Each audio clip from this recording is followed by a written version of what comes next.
Turn please to the book of Genesis. Genesis, please, and we'll read together. If I understand it right, you were in chapter 19. And I was reading in Peter this week and was thinking about Lot. So I'd like to speak a little bit about Lot.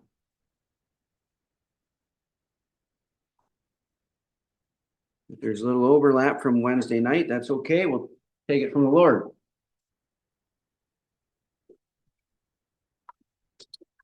What I'm thinking about Lot is a man who realized too little, too late.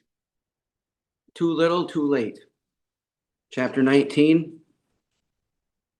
And we'll read here at verse number 14. It says, and Lot went out. So the angels came and they warned him that the city was going to be destroyed. And Lot went out and spake unto his sons-in-law, which married his daughters, and said, up, get you out of this place, for the Lord will destroy this city. But he seemed as one that mocked unto his sons-in-law. And when the morning arose, and the angels hastened Lot, saying, arise, take thy wife and thy two daughters, which are here, lest thou be consumed in the iniquity of the city. Consumed in the iniquity of the city. And while he lingered, the men laid hold upon his hand, and upon the hand of his wife, and upon the hand of his two daughters, and the Lord being merciful unto him. And they brought him forth and set him without the city. And it came to pass, when they had brought them forth abroad, that he said, escape for thy life, look not behind thee, neither stay thou in all the plain, escape to the mountain, lest thou be consumed. And Lot said unto them, oh, not so, my Lord. You can see his heart. Behold, now thy servant hath found grace in thy sight, and thou hast magnified thy mercy, and thou hast showed mercy unto me in saving my life, and I cannot escape to the mountain, lest some evil take me and I die. Behold, now this city is near to flee unto, and it is a little one. Well, let me escape thither. Is it not a little one? And my soul shall live. And he said unto him, see, I have accepted thee concerning this thing also, that I will not overthrow the city which thou hast spoken. Haste, escape thither, and so on. And verse 26, but his wife looked back from behind him, and she became a pillar of salt. Now I'll go to the book of Luke, please. Chapter 17.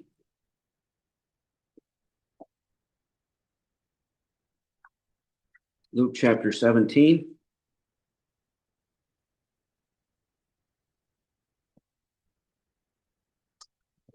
We'll read together at verse number 32.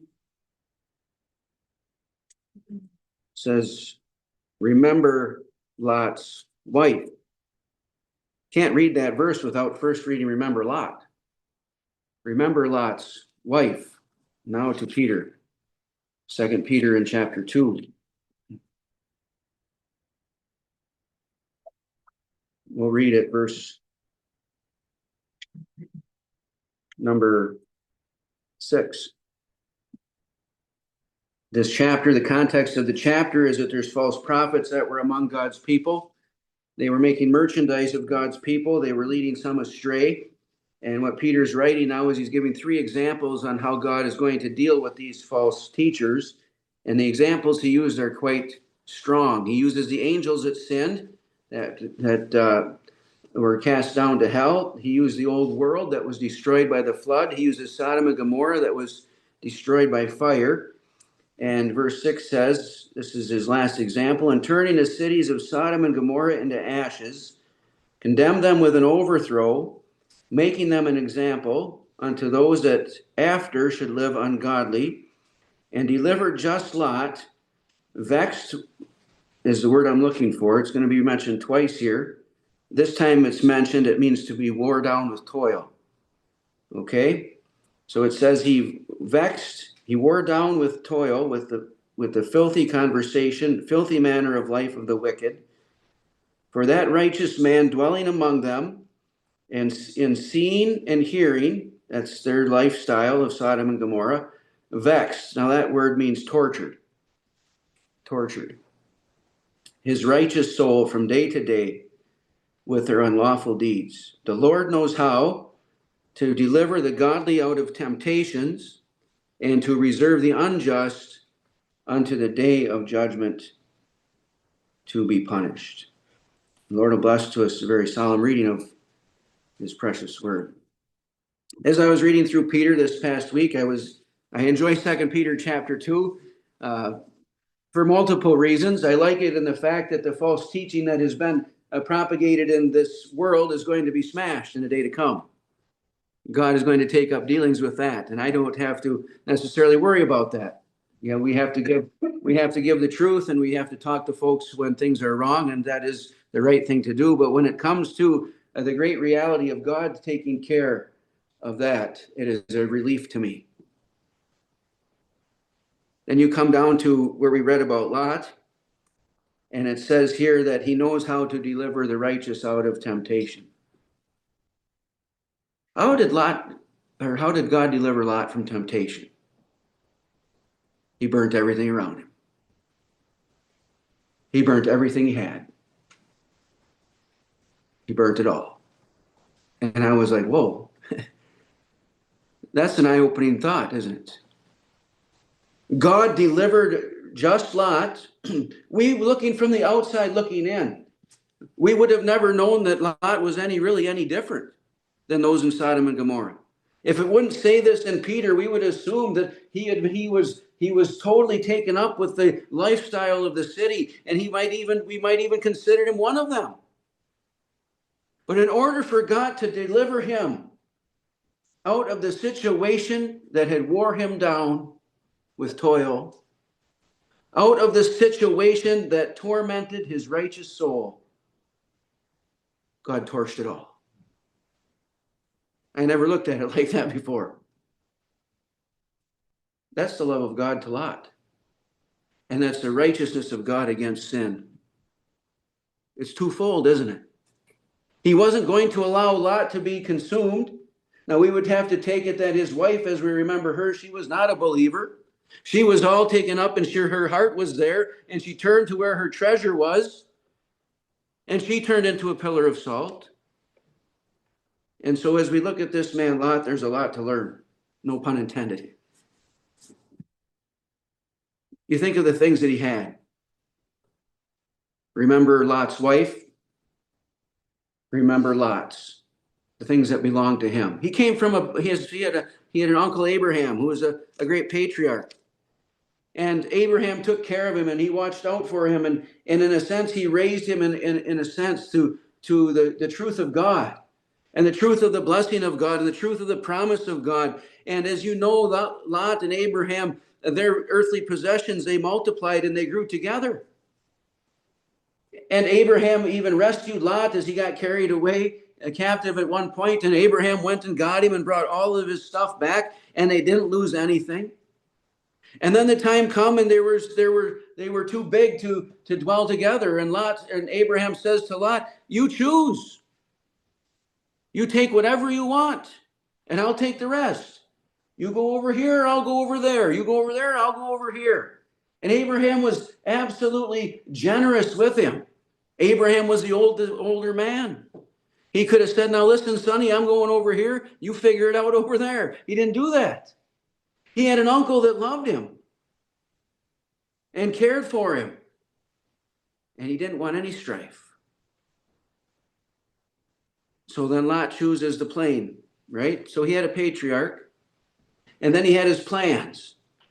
He's looking over the situation, and what he is looking for is where he's going to benefit most in this earth. Abraham has already taught him that it isn't a matter of what you have on earth. It's your relationship with God. It's knowing the God of heaven. But you see, he either relapsed in that, or he never really learned the message. Likely he never got the message. So he sees the fertile pastures, the well-watered plains, and his plan is this: if I go over there, I'm set. I'm set for this life. Everything my herds need are there. It is a flat ground. It is a good ground. We won't have to deal with the mountains. We've got the best water. We've got the best grass. This is what I need right there. And his plans were to go there. And so he received the plains. And what does God say to Abraham? He says, take a look around. You're going to get it all in the end.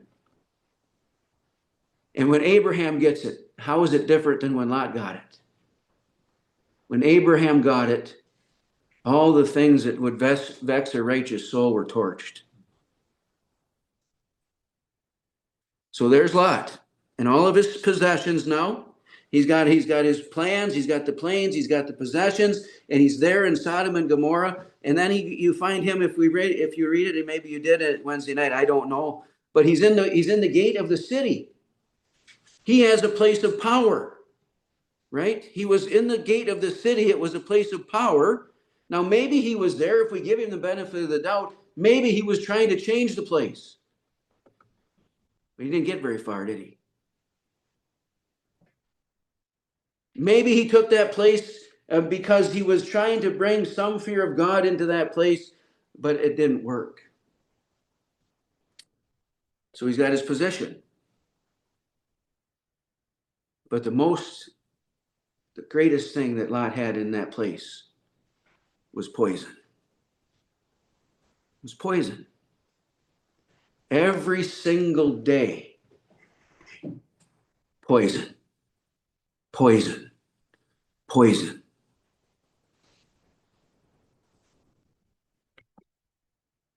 Sometimes I drink too much pop and I get heartburn. So what do? The next day I want a pop. I drink another pop and I get heartburn again. It's poison to me. But man, I sure like pop. Lot was taking in the poison every day into his soul. A Christian, a believer, every single day drinking in the poison, seeing it through their eye. Yes, he saw the things that they did. He's seeing in, and as he's seeing it, he's drinking in the poison. He's listening to their conversations. And every single day, he's drinking in the poison. And it's wore him down with toil.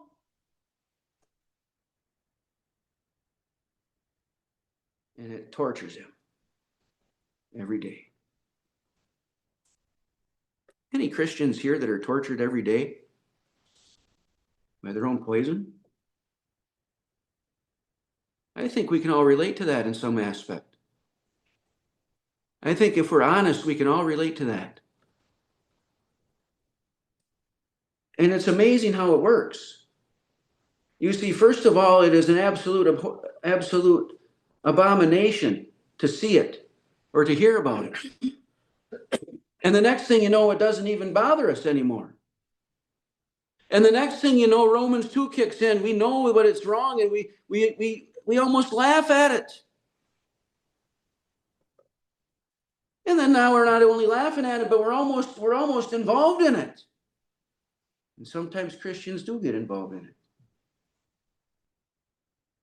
And you couldn't have been any more involved in it than Lot in the gate of the city, and how he treated those angels, and the response to the men who came to the door, and the response to Lot to offer his daughters to them.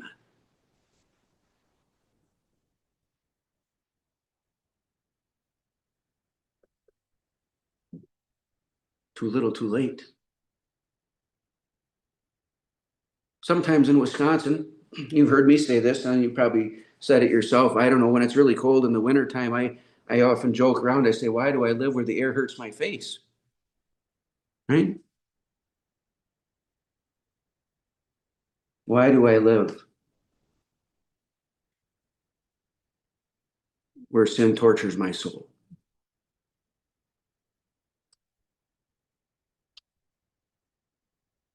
Lot did.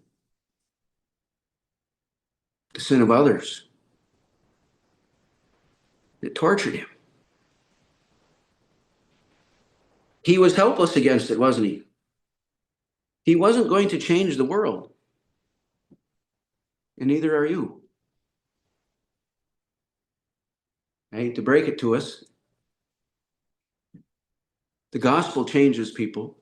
God changes people. The Word of God changes people. The Spirit of God changes people.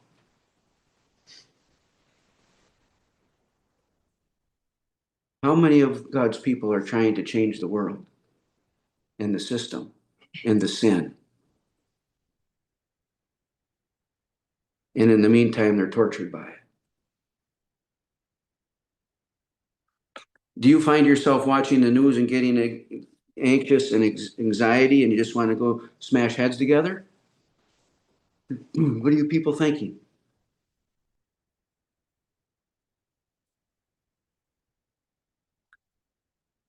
In order for God to deliver him from that, he burnt the place to ashes.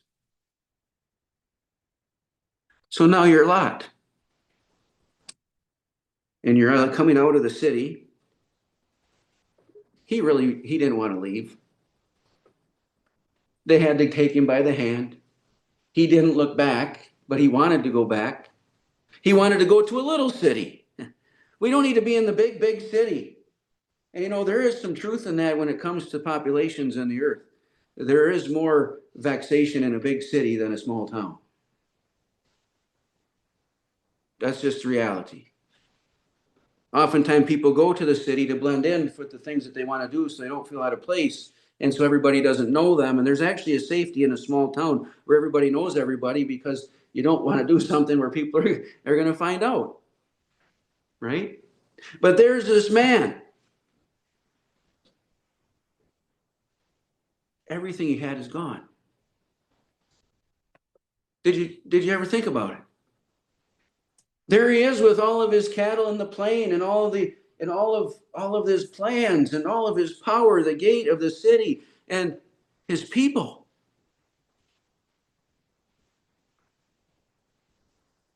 He goes in to the plain a wealthy man. He comes out a bankrupt, tortured soul. That is what the world will do to you, dear friends, brethren and sisters. It'll suck everything out of you. And by the time you realize it, it's too little, too late. So he's on his way out of the city. He talks to his sons-in-laws, it's plural. And I've said this in the gospel, I think even off of this platform. I wonder when Abraham was praying for Lot, when he got all the way down to 10, if he wasn't thinking about Lot and his family. Lot and his wife and the 2 daughters, right? And if he had 3 more daughters, it's plural, and their sons-in-laws, that's 10. Maybe Abraham knew how many were in Lot's family, and he's pleading with the Lord, Lord, if there's 10 righteous, would you spare the city? And God said, I would. I would for 10. But there wasn't 10. There wasn't 10. There wasn't even 4. Because Lot's wife looked back. His daughters, the way they behaved was just like the city. And so he leaves. He gets drug out of the city with nothing. Nothing. Nothing but the clothes on his back. Not even a wife.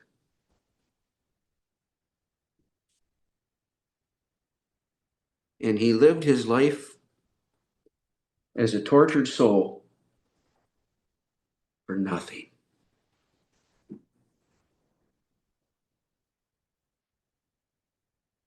Why didn't he move? Why didn't he get out of there? Why didn't he make the change?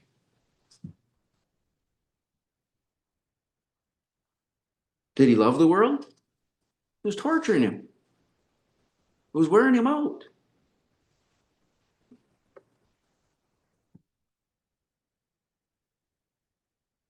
Was he afraid? Was he afraid to leave? Was he too proud to leave? did he justify himself that I can help this place? I can help this place. I can help this place. I can help these people. I know the living and the true God, and I know this place is a mess. But if I stick around here, I can change this place. If I stick around here and if I get in the gate of the city, I can get a little word in here and there. And I can still have my stuff, and I can still raise my family here. And why didn't he run?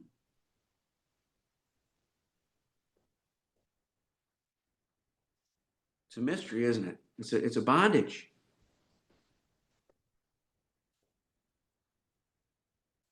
He didn't leave because he didn't need to leave in his mind. How many of us from time to time find ourselves there? It's a lose-lose situation, right? Here we are, and your options, neither one of them are good. Or maybe there's more than two. None of them are good. If I leave Sodom and Gomorrah, I don't have any place for my animals. If I leave Sodom and Gomorrah, my family's not going to come with me. Before the angels come, there's no way that any of Lot's family would have left. They didn't want to leave when they're being drug out by the hand. So if I go out, I'm going to leave these people behind. And I know if I'm not here, then my family's going to end up just like this city. That's true. And if I leave, then I'm going to lose everything that I've worked so hard for. And that's true. And if I leave and go away from this place and I leave the gate of the city, it's going to be an embarrassment and it's just going to be a yuck. And after all, I can help this place. You see, I'm trying to think like Lot was thinking. And because you need to think how Lot was thinking. Because this is how we make decisions in life. We make our decisions on what people are going to think. We make decisions in life on how it's going to affect our family. We make decisions in our life on our possessions. That's what we do. What would have happened if Lot would have went to that place and saw what was going on and left right away?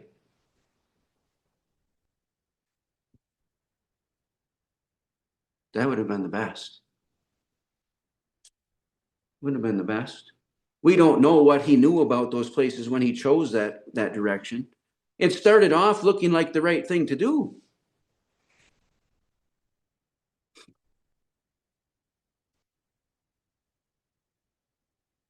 Can you picture yourself walking away from the city and feeling the heat in the back of your neck? You can't look around.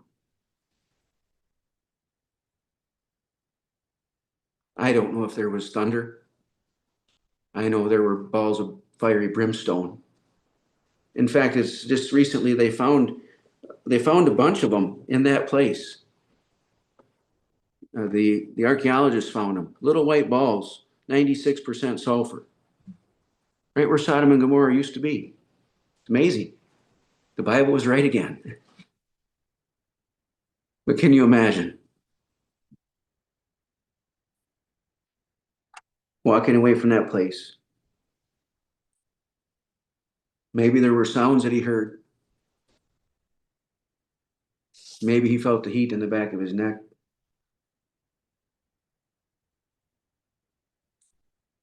With a tortured soul.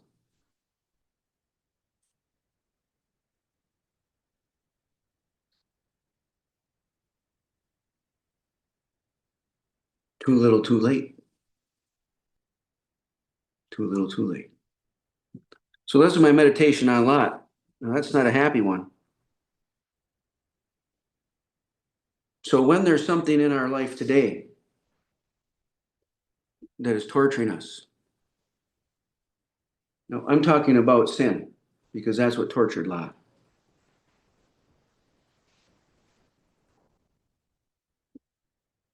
Are we powerless? Do we have to keep drinking the poison? Not as believers. not as believers. You see, in a Christian, the Spirit of God dwells, and there is a constant fight between the flesh and the Spirit, isn't there? The Spirit knows what's right, and He's leading us into truth. And the flesh knows what it wants, and it's leading us to fulfill the lust of the flesh. And if in your life there is no battle and there is no conflict between the Spirit and the flesh, you need to really stop and ask yourself, am I really saved? Because that is the greatest indicator of if a person is really born again. People without the Spirit of God can go on in sin, and they can sin easily with no conscience. And and in fact, they can't stop sinning. That's an unregenerate person, an not born again person, and not saved person. And so if there is nothing in us that bothers us, that clashes, something's wrong. But where there is a clash, where there is a battle, and the old brethren used to talk to us about it, and they'd say, who's going to win, the flesh or the Spirit? It's who you feed most, they'd say. It's the dog that you feed most is the one that is going to have the predominance. And so if we're not reading our Bibles, and if we're not in communion with God, and we're not praying, we're not feeding the Spirit. We're feeding the flesh by default. Right? And so there is that battle, and that's why we get miserable. So Lot is there. He's seeing the wickedness. He knows it's wrong. And it's eating him up just by watching. So then what do we do?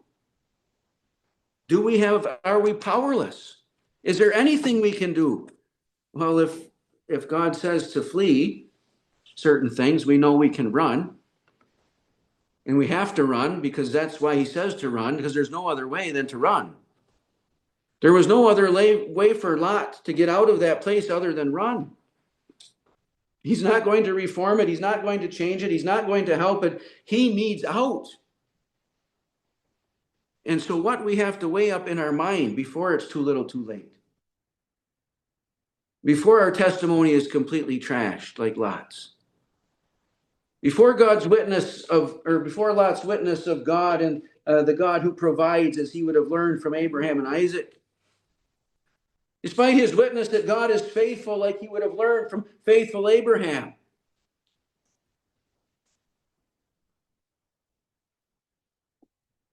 It's too little too late.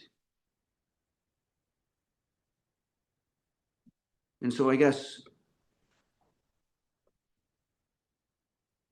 by God's help and by God's grace and by God's Spirit, when we're being tormented by these things and wore down by these things, the only thing we can do is be honest. That's it.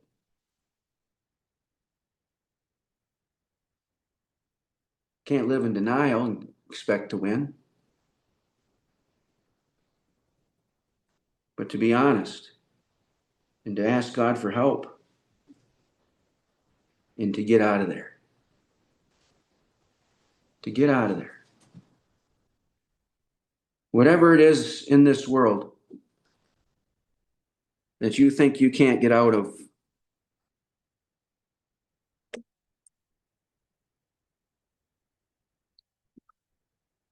that's a torment to a righteous soul.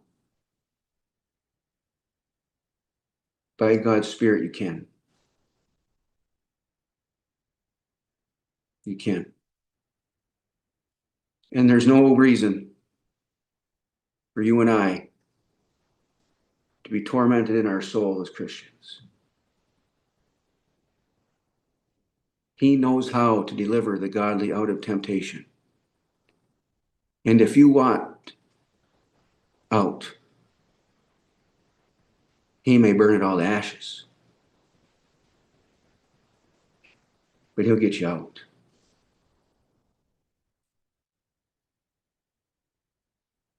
What do you really want?